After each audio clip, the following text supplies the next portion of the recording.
উদ্যোগত আজিৰ পৰা অনুষ্ঠিত হ'বলগীয়া চলচলি প্ৰিমিয়াৰ ক্ৰিকেট লীগৰ আজি এই শুভ উদ্বোধনী অনুষ্ঠানত সভাপতিত্ব কৰা মুৰব্বী শ্ৰদ্ধাৰ নজৰুল ইসলাম ডাঙৰীয়া, সভাত উপস্থিত থকা ডাক্তাৰ ৰিয়াজউদ্দিন আহমেদ ডাঙৰীয়া, ডাক্তাৰ মঞ্জুৰ ইসলাম ডাঙৰীয়া, আলহাজ আব্দুল আওয়াল ডাঙৰীয়া, লগতে নগৰ ক্ৰীড়া সন্থাৰ সন্মানীয় সম্পাদক তপন কুমাৰ দাস ডাঙৰীয়া, ফুটবল বিভাগৰ সম্পাদক প্ৰান্ত ভট্টাচাৰ্য ডাঙৰীয়া, বাস্কেটবল বিভাগৰ সম্পাদক দিগন্ত বৰা ডাঙৰীয়া, লগতে উপস্থিত থকা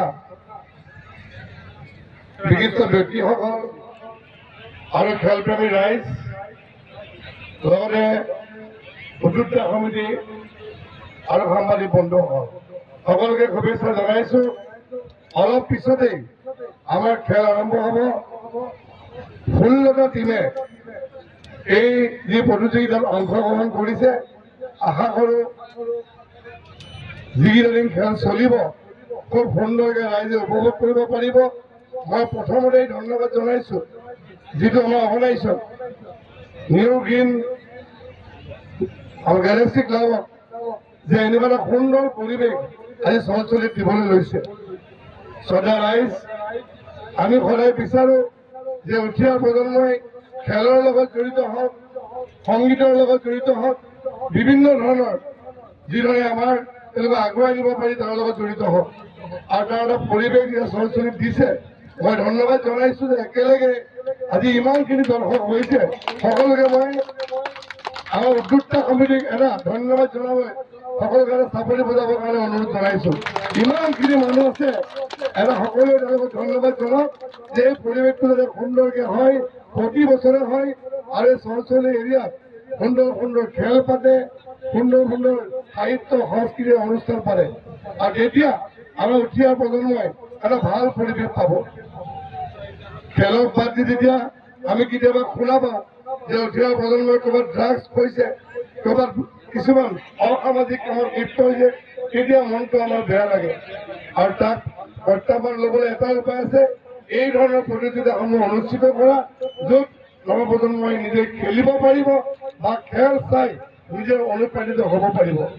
আপোনালোকে গম পায় যে অসম চৰকাৰেও বিশেষকৈ খেলৰ ওপৰত গুৰুত্ব দিছে।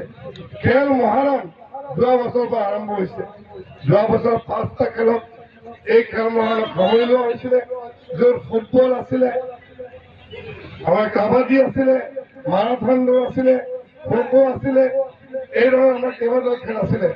এইবাৰ আকৌ নতুনকৈ এই 5টাৰ লগত 3টা সংযোগ কৰি তাত আমাৰ সাঁতোৰ প্ৰতিযোগিতা, চাইকেল চলোৱা প্ৰতিযোগিতা আৰু দবা প্ৰতিযোগিতাক অন্তৰ্ভুক্তি কৰিছে। আমি আশা কৰিম এই ধৰণে খেল বাঢ়ি যাব, অহাবাৰলৈ হয়তো ক্ৰিকেটো অন্তৰ্ভুক্ত হ'ব।